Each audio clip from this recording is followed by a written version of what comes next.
नमस्कार, बहुत बहुत स्वागत है आपका। NST9 न्यूज देख रहे हैं आप। मैं हूं आपके साथ नेहा और इसी के साथ करते हैं बुलेटिन का आगाज। देश भर में यूजीसी को लेकर विरोध प्रदर्शन हो रहा है। वहीं दिल्ली में जनरल कैटेगरी के स्टूडेंट्स यूजीसी के हेडक्वार्टर के बाहर विरोध प्रदर्शन करने वाले हैं। इसको लेकर यूजीसी हेडक्वार्टर के बाहर सुरक्षा बढ़ा दी गई है। प्रदर्शनकारियों को कैंपस के अंदर घुसने से रोकने के लिए बड़ी संख्या में बैरिकेड्स लगाए जा रहे हैं।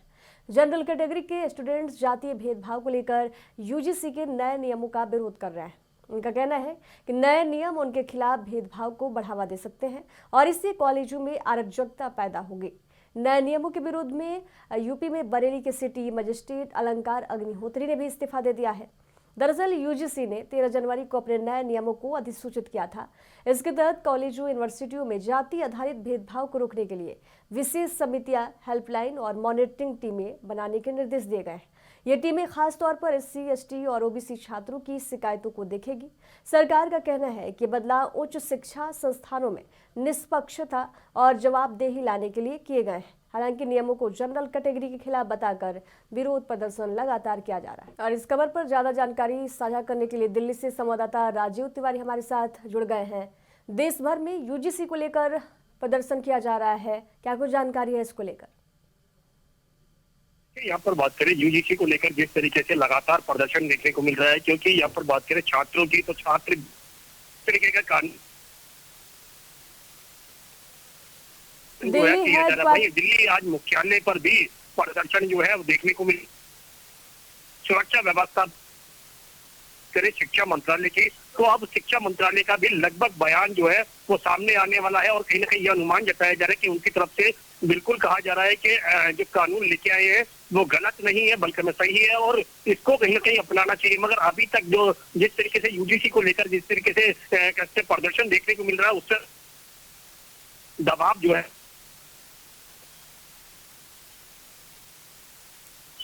तो जो प्रदर्शनकारी है दिल्ली हेडक्वार्टर के बाहर प्रदर्शन करने वाले हैं, तो दिल्ली हेडक्वार्टर के बाहर किस तरह से सुरक्षा बढ़ाई गई है? देखिए, सुरक्षा की बात करें क्योंकि दिल्ली मुख्यालय की बात करें तो यहाँ पर बहुत ज्यादा सुरक्षा व्यवस्था जो है खड़ी कर दी गई है। क्योंकि जैसे ही यहाँ पर कहते लोग पहुंचे थे और कहीं ना कहीं प्रदर्शन की जानकारी मिली तो तुरंत ही कहीं ना कहीं आनंद बानंद में सुरक्षा कर्मी जो है वो मौजूद हुए और कहीं ना कहीं मीडिया के अलावा वहां पर किसी को भी घुसने की परमिशन जो है नहीं दी जा रही है। दूसरा यहाँ की तो प्रदर्शन कानून को कहीं ना कहीं कानून का विरोध करते हुए नजर आ रहे हैं और बार बार कहीं ना कहीं कहा जा रहा है कि केंद्र सरकार जो है वो गलत तरीके से। चलिए, तमाम जानकारी साझा करने के लिए राजीव तिवारी जी आपका बहुत बहुत धन्यवाद। जयपुर में सचिवालय कर्मचारी संघ की ओर से गणतंत्र दिवस समारोह 2026 के अवसर पर भव्य कार्यक्रम का आयोजन किया गया। इस कार्यक्रम में मुख्यमंत्री भजनलाल शर्मा मुख्य अतिथि के रूप में शामिल हुए। मुख्यमंत्री ने ध्वजारोहण कर समारोह का शुभारंभ किया। समारोह के दौरान देशभक्ति से ओतप्रोत सांस्कृतिक कार्यक्रम भी प्रस्तुत किए गए, जिनमें गीत और नृत्य के माध्यम से राष्ट्र प्रेम की भावना को जीवंत किया गया। अपने संबोधन में मुख्यमंत्री भजनलाल शर्मा ने भाजपा सरकार की उपलब्धियों का उल्लेख करते हुए कहा, राज्य सरकार पेपर लीक जैसी समस्याओं पर सख्त कार्रवाई कर रही है और योग्यता के आधार पर युवाओं को रोजगार देने के लिए प्रतिबद्ध है। मुख्यमंत्री ने सचिवालय कर्मचारियों को जनता और सरकार के बीच सेतु बनाने हुए उनकी भूमिका की भी सराहना की और सभी को गणतंत्र दिवस की शुभकामनाएं भी दी। चाहता हूं जो आशा और उम्मीदों पर हम काम करते हैं तो जनता की उम्मीदें भी बढ़ती हैं। हम जानते हैं कि जनता की उम्मीद उसी से बढ़ती है जो करने वाला होता है। आप इस सचिवालय में बैठ करके काम करने वाले हो, इसलिए जनता की बहुत बड़ी आस आपसे है। और मैं ये भी कहना चाहता हूं कि आपकी आस निश्चित रूप से सरकार से है। मैं ये भी आपको कहना चाहता हूं कि हमारी सरकार आपकी हर बात को निश्चित रूप से उस पर ध्यान करते हुए हम कोशिश करेंगे कि उसको किस तरह से पूरा करें, क्योंकि आप हमारे परिवार के हो, आप हमारी सरकार के हिस्सा हो, आप वो लोग हो जो सरकार की योजनाओं को आगे बढ़ाने का काम करते हैं। मैं आपको यही विश्वास दिलाता हूं कि आप निश्चित रूप से शासन सचिवालय में रिक्त लिपिक ग्रेड द्वितीय के 584 एवं शीघ्र लिपिक के 194 पदों पर भर्ती के क्रम में 557 अभ्यर्थियों ने लिपिक ग्रेड द्वितीय के पद पर कार्य ग्रहण कर लिया है। शेष पदों पर नियुक्ति प्रक्रियाधीन है। शीघ्र लिपिक भर्ती परीक्षा 2024 का परिणाम जारी किया जा चुका है। ये दस्तावेज सत्यापन की कार्रवाई की प्रक्रियाधीन में है। राजस्थान मृत सरकारी कर्मचारियों के आश्रितों को अनुकंपा नियुक्ति के 73 प्रकरणों में शिथिलता प्रदान किया गया है। कार्मिक विभाग द्वारा विभागीय सेवा नियमों एवं विविध सेवा नियमों में संशोधन की 14 अधिसूचनाएं पर पत्र जारी किए गए हैं। राजस्थान मृत सरकारी कर्मचारियों के आश्रितों को अनुकंपा नियुक्ति में टंकण परीक्षा में शामिल होने हेतु 2 अतिरिक्त अवसर प्रदान किए गए हैं। राजस्थान मृत सरकारी कर्मचारी के आश्रितों के लिए आवेदन करने की समय सीमा 90 दिन से बढ़ा करके 180 दिन कर दी गई है, जिससे उनको किसी भी तरह की परेशानी नहीं हो। इससे मृतक कार्मिकों के आश्रितों को आवेदन करने के लिए पर्याप्त समय मिल सकेगा। 77th रिपब्लिक डे के शुभ अवसर पर आज हमने SMS स्टेडियम में एक बड़ा भव्य आयोजन किया गया है, जिसमें माननीय राज्यपाल जी द्वारा वक्तव्य दिया गया था, जिस विकसित राजस्थान के और जो राजस्थान के कई सेक्टर्स में जो प्रगति हमने अर्जित किया है, कई नेशनल प्रोग्राम्स में हम लोग प्रथम स्थान पर हैं।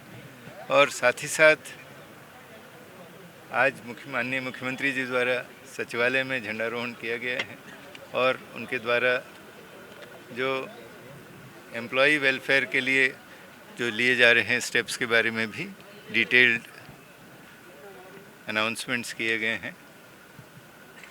शासन सचिवालय की ओर से और मेरे साथीगण की ओर से सभी प्रदेशवासियों को मैं सतनुरे गणतंत्र दिवस के शुभकामनाएं देना चाहता हूं और ये आश्वस्त करना चाहता हूं कि सुशासन के प्रति हम लोग समर्पित रहेंगे और एक इंक्लूसिव और आत्मनिर्भर प्रदेश बनाने के लिए। राजस्थान में आज फिर से मौसम बदल गया है। जयपुर सहित कई जिलों में सुबह से रुक रुक कर बारिश हो रही है। वहीं 5 जिलों में चने के आकार के गोले भी गिरे हैं। वहीं सीकर के खंडेला में बारिश के दौरान एक महिला पर बिजली गिर गई। इलाज के दौरान उसकी मौत हो गई। इधर बारिश के बाद चल रही ठंडी हवा से गलन महसूस हो रही है। मौसम विभाग ने आज 10 जिलों में बरसात आंधी का ऑरेंज अलर्ट जारी किया है। वहीं 12 जिलों में येलो अलर्ट जारी किया गया है। आंधी बारिश का दौर रुकने के बाद 2 दिन कोहरा भी रहेगा। इसके बाद 31 जनवरी से 1 फरवरी के बीच एक और नया वेदर सिस्टम एक्टिव होने और उससे बारिश भी हो सकती है। राजस्थान में 5 दिन में दूसरी बार बारिश और ओले गिरने से ठंड जरूर बढ़ गई है। वहीं सरसों की फसल को सबसे ज्यादा नुकसान की आशंका है। जयपुर, कोटा, सवाई माधोपुर, सीकर, अलवर, हनुमानगढ़, चूरू, कोटा में भी रुक रुक कर बरसात हो रही है। साथ ही सीकर, अलवर, हनुमानगढ़ और कोटा में 5 से 10 मिनट तक ओले भी गिर सकते हैं। सर्द हवा चलने से फिर ठंड बढ़ गई है। मौसम विभाग के अनुसार बारिश का ये दौर आज दिन भर जारी रह सकता है। शंकराचार्य अभिमुक्तेश्वर आनंद के अपमान में इस्तीफा देने वाले बरेली के सिटी मजिस्ट्रेट अलंकार अग्निहोत्री को सस्पेंड कर दिया गया। उनके खिलाफ विभागीय जांच के आदेश दिए गए हैं। हालांकि अब तक इस्तीफा मंजूर नहीं हुआ है। माना जा रहा है कि जांच पूरी होने के बाद ही सरकार इस्तीफा स्वीकार करेगी। फिलहाल अग्निहोत्री को शामली अटैच कर दिया गया है। बरेली कमिश्नर को मामले की जांच सौंपी गई है। देर रात शंकराचार्य ने सिटी मजिस्ट्रेट से फोन पर बात भी की है। उनसे कहा, पूरा सनातनी समाज आपसे खुश है। जो पद आपको सरकार ने दिया था, हम उससे बड़ा पद धर्म के क्षेत्र में आपको देंगे। अलंकार अग्निहोत्री ने गणतंत्र दिवस पर इस्तीफा दे दिया था। इसकी वजह यूजीसी का नया कानून और शंकराचार्य अभिमुक्तेश्वर आनंद के शिष्यों की पिटाई बताई थी। उन्होंने 5 पेज का लेटर भी लिखा था। इसके बाद शाम 7:30 बजे अग्निहोत्री डीएम अविनाश सिंह से मिलने पहुंचे थे। बाहर आने पर सिटी मजिस्ट्रेट ने कहा, मुझे डीएम आवास में 45 मिनट बंधक बनाकर रखा गया। एसएसपी के कहने पर छोड़ा गया। हालांकि एडीएम ने इन पूरे आरोपों को गलत करार दिया है।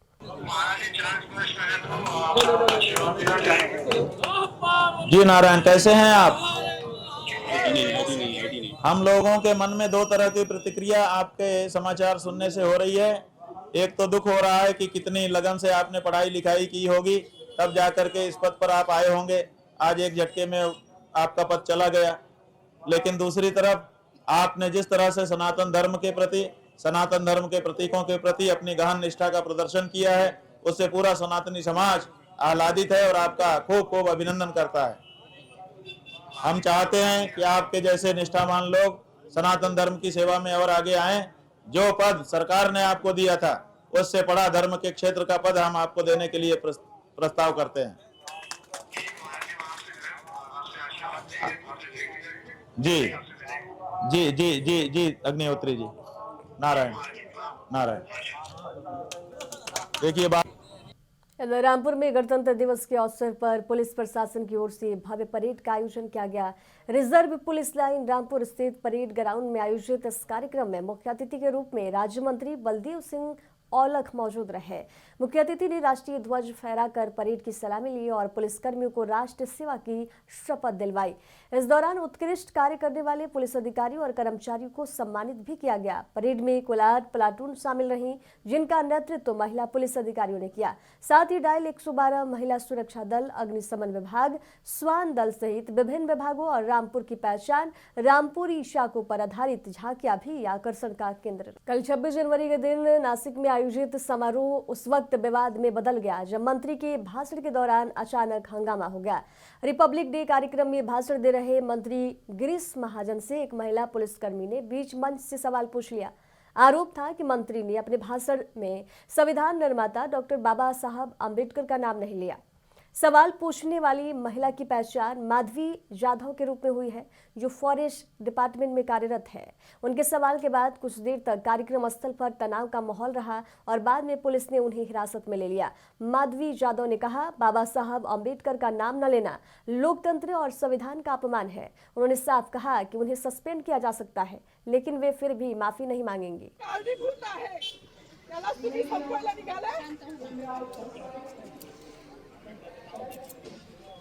पालकमंत्र्यांची फार मोठी चूक आहे मॅडम, माफी मागणार नाही, पण पालकमंत्र्यांची त्यांची चूक पत्रात घ्यावी. नाही आता राहू दे, जसे तसंच राहू दे.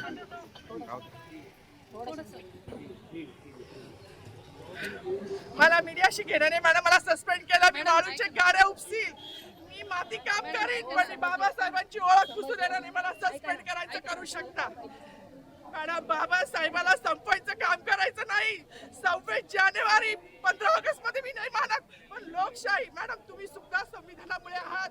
पालकमंत्री सुद्धा पालकमंत्री संविधानामुळे आहे.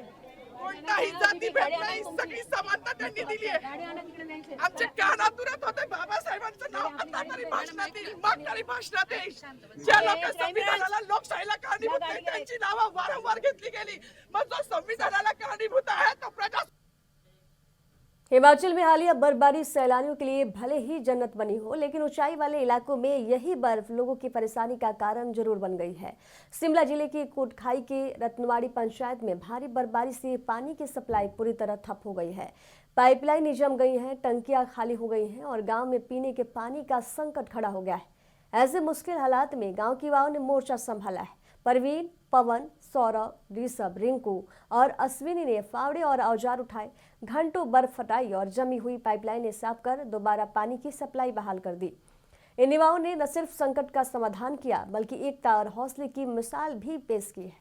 धाराशिव जिले के उमरगा में 77वें गणतंत्र दिवस का जश्न उस समय मातम में बदल गया जब समारोह के दौरान एक अधिकारी की अचानक तबीयत बिगड़ गई। राज्य उत्पादन शुल्क विभाग में कार्यरत PSI मोहन धीमा जाधव की ड्यूटी के दौरान हार्ट अटैक से मौत हो गई। ध्वजारोहण कार्यक्रम के समय सभी अधिकारी ध्वज को सलामी दे रहे थे, तभी मोहन जाधव को चक्कर आया। वे अचानक गिर पड़े। सिर में गंभीर चोट लगने के बाद उन्हें तुरंत निजी हॉस्पिटल ले जाया गया, जहां डॉक्टरों ने उन्हें मृत घोषित कर दिया। प्रारंभिक जानकारी के मुताबिक मौत की वजह हार्ट अटैक बताई जा रही है। हाल ही में पदोन्नति पाने वाले PSI मोहन जाधव के निधन से पूरे विभाग में शोक की लहर है। एक तरफ जहां पूरा देश गणतंत्र दिवस के उत्सव में डूब रहा था, वहीं गुलाबी नगरी जयपुर की सड़कों पर कानून को ठेंगा दिखाया जा रहा था। राजस्थान सरकार ने गणतंत्र दिवस पर ड्राई डे घोषित किया है, लेकिन राजधानी के C स्कीम स्थित बगड़िया भवन अशोक मार्ग क्षेत्र में सरेआम शराब की अवैध बिक्री का मामला सामने आया है। NSC 9 न्यूज के कैमरे में कैद इन फुटेज को जरा गौर से देखिए। एक रिक्शे की आड़ लेकर शराब का काला कारोबार धड़ल्ले से चल रहा है। इन असामाजिक तत्वों को ना कानून का खौफ है और ना ही प्रशासन का डर। सरकार नियम तो बनाती है, लेकिन धरातल पर उनका पालन करवाने वाला तंत्र फेल नजर आता है। इस तरह की हरकतें न सिर्फ उत्सव की गरिमा को ठेस पहुंचाती हैं, बल्कि पुलिस की मुस्तैदी पर भी बड़े सवाल खड़े करती हैं। विश्व भर में प्रतिबंधित मानी जाने वाली खतरनाक कुत्ते की नस्ल पिटबुल को घर में पालने पर रोक है, लेकिन राजधानी रायपुर में इस नियम की खुलेआम अनदेखी हो रही है। रायपुर की पॉस कॉलोनी अनुपम नगर से एक बार फिर पिटबुल के हमले का मामला सामने आया है। बताया जा रहा है कि 2 साल के भीतर दूसरी बार इसी पिटबुल कुत्ते ने एक युवक पर हमला कर उसे बुरी तरह काट लिया, जिससे युवक लहूलुहान हो गया। इससे पहले भी इसी कुत्ते की हमले की शिकायत सामने आई थी, लेकिन तब कोई ठोस कार्रवाई नहीं हुई। अब एक बार फिर हमले के बाद सवाल उठ रहे हैं कि प्रतिबंधित नस्ल को पालने वालों पर कार्रवाई कब होगी और नगर प्रशासन जिम्मेदारी कब लेगा। इधर बहराइच जिले में मधुमक्खियों के आतंक से गांव में दहशत का माहौल बन गया है। ताजा मामला थाना खैरीघाट क्षेत्र के शेखरपुरवा इलाके का बताया जा रहा है, जहां खेत में काम कर रही एक महिला और उसके बच्चों पर मधुमक्खियों के झुंड ने हमला कर दिया। बताया जा रहा है कि महिला अपने बच्चों के साथ खेत में गेहूं देखने गई थी, तभी मधुमक्खियों ने उन्हें निशाना बना लिया। हमले में महिला गंभीर रूप से घायल हो गई, जबकि बच्चों की हालत भी नाजुक बताई जा रही है। सभी ने किसी तरह मौके से भागकर जान बचाई है। महिला को इलाज के लिए स्थानीय हॉस्पिटल में भर्ती कराया गया। वहीं गांव में अब भी मधुमक्खियों का झुंड घूम रहा है, जिससे ग्रामीणों में डर का माहौल बना हुआ है। मरैया का तुम क्या कर रही थी? कुछ नहीं, खेते में रह गई। कितने लोगों पर हमला किया है इसने? खाली 2 लोग। कौन कौन? हमारे अपन नोचे लगा और ये करे बाद में कम हम जब गिर गए तभी कम नोचे। अच्छा, ये आपकी बेटी है? लड़का है आपका?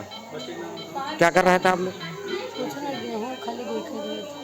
ठीक है, किसी ने कुछ मारा वारा था क्या कि अपने आप ऐसे? कुछ नहीं, खाली ऐसे बैठा। तो कैसे जान बची आप लोगों की? अरे बहुत हम भागे लेकिन भाग नहीं। पूरा झुंड था क्या? पूरा झुंड था क्या? झुंडे आए लगे, हम जान ना पाए, आँखा सीधी मछली लगी। कानपुर देहात से एक सनसनीखेज मामला सामने आया है, जहां एक छात्र पर धारदार हथियार से हमला किए जाने के बाद उसकी मौत हो गई। मंगलपुर थाना क्षेत्र के कस्बा झिझंक में देर शाम एक निजी स्कूल में पढ़ाने वाले अध्यापक पर हमला करने का आरोप लगा है। हमले में गंभीर रूप से घायल छात्र को स्थानीय लोगों की मदद से आनंद फनन में सामुदायिक स्वास्थ्य केंद्र पहुंचाया गया, जहां से डॉक्टर ने हालत नाजुक देखते हुए उसे जिला अस्पताल रेफर कर दिया। जिला हॉस्पिटल में इलाज के दौरान छात्र ने दम तोड़ दिया। घटना की सूचना मिलते ही पुलिस मौके पर पहुंची और मामले की जांच के साथ आगे की कार्रवाई शुरू कर दी है। पाल सनाब स्वर्गीय सुभाष चंद्र जो उमरायपुर थाना रूड़ा के रहने वाले हैं, वर्तमान समय में वो अपनी बहन के पास झिंझक में रह रहे हैं। उनको एक व्यक्ति द्वारा बुलाया गया और उनके गले के पास धारदार किसी हथियार से हमला किया गया, जिससे उनकी इलाज हेतु ले जाते समय मृत्यु हो गई है। मौके पर फोरेंसिक टीम तथा उच्च अधिकारियों द्वारा घटनास्थल का निरीक्षण के साथ साथ गहन पूछताछ की जा रही है और मृतक के पंचायतनामा एवं पीएम की कार्रवाई को भी अमल में लाया जा रहा है। साथ ही प्राप्त तहरीर के आधार पर अभियोग पंजीकरण कर अभियुक्त की गिरफ्तारी सुनिश्चित की जाएगी। दौसा जिले के परदा थाना क्षेत्र में दिल्ली मुंबई एक्सप्रेस व्यापार पिलर संख्या 193 के पास कार और ट्रक की टक्कर हो गई, जिसमें 4 लोगों की मौके पर ही दर्दनाक मौत हो गई है, तो वही एक घायल हो गया। घायल को दौसा जिला हॉस्पिटल में भर्ती करवाया गया है, जहां उपचार जारी है। पुलिस घटना को लेकर एक्सप्रेसवे पर लगे सीसीटीवी कैमरे खंगाल रही है, ताकि ट्रक और ट्रक चालक को दस्तयाब किया जा सके। हम लोग उज्जैन महाकाल के दर्शन करके आ रहे थे और रास्ते में ये दिल्ली बम्बई वाले एक्सप्रेस पे ये दुर्घटना हुई। जब मैं सबसे पिछली सीट पर लेटा हुआ था, सो रहा था। जब मेरी आँख खुली, एकदम गाड़ी टकराई, मेरी आँख खुली, तब देखा मेरी गाड़ी ट्रक में फंसी हुई है और उसमें 4 लोग एक्सपायर हो चुके हैं। और मैं काफ़ी देर तक आवाज़ देता रहा, मदद मांगता रहा और फिर मैंने जब मेरी गाड़ी चल रही थी, मैंने अपनी चलती गाड़ी पे फ़ोन किया 112 पे और उसके पौन घंटे बाद ये मुझे सेवा मिली थी। और फिर जब गाड़ी 20 किलोमीटर तक खिंचती रही ऐसी, तो 20 किलोमीटर खिंचने के बाद मेरी गाड़ी कोई ब्रेकर आया बीच में, हाईवे पे ही ऊंची नीची रोड आ गई, उसमें गाड़ी उल के गाड़ी एकदम उससे निकल गई ट्रक से। अब वो जाके साइड में टकरा गई। फिर दोबारा से जब मैं टकराई तो मैंने गांव वालों को आवाज़ दी, मेरे कोई बचाओ, तो उसमें से कुछ गांव वाले आए। फिर उन लोगों ने आपस में फ़ोन किया, मेरे को निकाला जैसे तैसे, तो शीशा तोड़ के निकाला सारे लोगों ने मिलके, और उन्हीं लोगों ने फिर दोबारा फ़ोन किया था पुलिस को। नोएडा के रहने वाले हैं, उज्जैन गए हुए थे, उज्जैन से वापस आ रहे थे अर्टिगा गाड़ी थी इनके पास में, पिलर नंबर 193 पर आके गाड़ी एक्सीडेंट पीछे किया था, लेकिन वो वहाँ के गाड़ी रुकी है। 193 पर जाके इनको जैसे वो ब्रेक गड्ढा पड़े तो उसमें वहाँ उसको ट्रक में से सुलझ गई गाड़ी, फिर ट्रक वाला तो भाग गया वहाँ से। और उसके बाद में हम पुलिस से ये पहुँच के अपने 4 लोगों की डेथ हो गई। एक घायल है जो अभी सही है, बिल्कुल सही है, कोई दिक्कत नहीं है। नेमीचंद एसआई थाना पापड़। राजस्थान की सियासत में एक बार फिर वैचारिक जंग छिड़ गई है। डूंगरपुर बांसवाड़ा सांसद राजकुमार रूत ने सोशल मीडिया पर एक वीडियो साझा कर सीधे तौर पर अंधविश्वास और पाखंड पर हमला बोला है। मामला वायरल वीडियो का है जिसमें संत की वेशभूषा में एक व्यक्ति भारत आदिवासी पार्टी को धर्म विरोधी बताता नजर आ रहा है। सांसद रूत ने इस व्यक्ति को तथाकथित ढोंगी बाबा करार देते हुए कहा कि एक सच्चा साधु कभी गाली गलौज नहीं कर सकता। रूत का दावा है कि जैसे जैसे वे आदिवासी समाज में वैज्ञानिक सोच और संवैधानिक अधिकारों की दवाई डाल रहे हैं, वैसे वैसे धर्म की आड़ में दुकान चलाने वालों का मानसिक संतुलन बिगड़ रहा है। रूत ने कहा इसकी भाषा किसी सड़क छाप लुचे लफंगे जैसी लगती है। अब सवाल यह है कि मन से भारत आदिवासी पार्टी को हिंदू विरोधी बताने वाला ये शख्स कौन है? यह बाप पार्टी घूमती है तो बाप है, तो उस बाप की बिगड़ी औलादों को मैं कहना चाहता हूं, बाप पार्टी की कुछ बिगड़ी हुई राजनीतिक औलादों और बाप पार्टी की कुछ बिगड़ी हुई राजनीतिक औलादों को उस बाप को यहां से कहना चाहता हूं, तुम हमारे आदिवासी जनजाति बंधुओं को कब तक बरगला करके, कब तक उनके माइंड डाइवर्ट करके, कब तक उनको हिंदू धर्म से अलग बताने का प्रयास करोगे? क्योंकि मैं जानता हूं हमारे यहाँ पर महादेव के उपासक ये आदिवासी जनजाति बंधु हमेशा से हिंदू धर्म के रहे हैं और हमेशा से हिंदू धर्म के ही रहेंगे। कोई बाप और कोई बाप की बिगड़ी औलाद उन्हें हिंदू धर्म से अलग करने का काम नहीं कर सकते। पर मैं आप लोगों से पूछना चाहता हूं, आप लोगों के इस व्यवहार के कारण आज वो व्यक्ति हमारे आदिवासी जनजाति समाज को हमसे अलग करने में सफल हो पा रहा है। जब वो ये बात कहता है कि तुम हिंदू धर्म के नहीं हो, तुम प्रकृति पूजक हो, तुम प्रकृति की सेवा करने वाले हो, ऐसा कहने पर उसकी पार्टी की सीटें आ जाती है, उसके विधायक बन जाते हैं, वो खुद सांसद बन जाता है और हम लोग मौन बैठे। मैं आप लोगों से पूछना चाहता हूं, छोटी साधनी की मेरे हिंदुओं से, कब तक इस जहर को अपनी रगों में डाल करके बैठोगे? कब तक ये जातिवाद का जहर अपने दिमाग में घोल करके बैठोगे? और कब तक समाज के मध्य ये भेद जिंदा रखे बैठोगे? आज मेरे सामने सवाल उठाओ, जो भी हिंदू धर्म में पैदा हुआ है, जिसका नाम रामलाल है, श्यामलाल है, चाहे वो आदिवासी हो, चाहे वो हरिजन हो, चाहे वो किसी भी जाति से हो, वो पूर्ण रूप से हिंदू होगा, इसकी शपथ लेते हैं। देश में धर्मांतरण का जाल किस कदर परिवारों को बिखेर रहा है, इसकी एक दिल झकझोर देने वाली तस्वीर आई है अरुणाचल प्रदेश से। सोशल मीडिया पर वायरल एक वीडियो में एक हिंदू युवक का दर्द फूट पड़ा है। युवक कैमरे के सामने भावुक होते हुए ये कह रहा है कि उसका पूरा परिवार ईसाई बन चुका है, लेकिन वे अपने दादाजी के संस्कारों को नहीं छोड़ेगा। परिवार में अकेला हिंदू बच्चा, ये युवक आज अपनी ही जड़ों को बचाने की जद्दोजहद कर रहा है। यह सिर्फ एक व्यक्ति की पीड़ा नहीं है, बल्कि धर्म परिवर्तन के उस बड़े गोरख धंधे की ओर इशारा कर रहा है जो साजिश के तहत चलाया जा रहा है। सवाल प्रशासन पर भी है, आखिर कब तक आस्था के नाम पर ऐसे खेल चलते रहेंगे? क्या अब समय आ गया है कि सरकार इस पर कोई सख्त कानून बनाए? गाइस, आप लोग ने सुना होगा कि इंसान नहीं होने से, आदमी नहीं होने से अकेला पड़ जाता है, लेकिन मेरा ऐसा नहीं है। मेरा भाई भी है, बहन भी है, माँ भी है, सब परिवार है, अंकल है, फिर भी मैं अकेला हूँ। क्यों पता है? आज मैं पूजा कर रहा हूँ घर पे, तो मेरा साथ मदद करने वाला कोई नहीं है। ना कोई पत्ता तोड़ के आओ, ना कोई बम्बूत लेके आओ बोलने वाला कोई नहीं है। मैं अकेला ही ऐसे पूजा कर रहा है, तो ऐसे चल रहा हूँ। देखिए पाँव में किस प्रकार से इतना बड़ा घाव लग गया। इसलिए नहीं है कि क्योंकि वो लोग दूसरा धर्म को अपना लिया है, वो कहते हैं ना क्रिश्चियन धर्म, तो वो लोग क्रिश्चियन धर्म अपना लिया है, तो ये सब चीज़ बनाने के लिए वो लोग नहीं कर सकता है बोलते हैं, पता नहीं। इसलिए मैं अकेला बम्बू लेके आया हूँ और बाद में पटा भी तोड़ने के लिए जाएगा। क्या है बताऊँ गाइस, सब होते हुए मैं अकेला पड़ गया हूँ। कभी कभी सोच के अकेला में बहुत ज़्यादा दुख लगता है गाइस। हमारा परिवार कहाँ था और कैसे बिखर गया हुआ है। मैं भी नहीं ले सकता क्रिश्चियन धर्म, क्योंकि मैं वही धर्म में खुश हूँ जो मेरा दादाजी लोग ने मानते आए हैं, पूजा पाठ करके आए हैं। उस चीज़ को मैं हमेशा कंटिन्यू रखना चाहता हूँ, इसलिए मैं क्रिश्चियन में नहीं जा रहा हूँ, इसलिए मैं अकेला पड़ गया हूँ गाइस। झारखंड के धनबाद से मानवता को शर्मसार करने वाला एक मामला सामने आया है। झरिया के कोयरी बांध इलाके में एक निजी सफाई कर्मचारी मंजू देवी के साथ दुकानदार सुनील केसरी ने बेरहमी से मारपीट की है। आरोप है कि सुनील केसरी ने मंजू देवी पर मुफ्त में दुकान की सफाई करने का दबाव बनाया। मना करने पर न केवल उन्हें पीटा गया बल्कि जाति सूचक गालियां देकर अपमानित भी किया गया।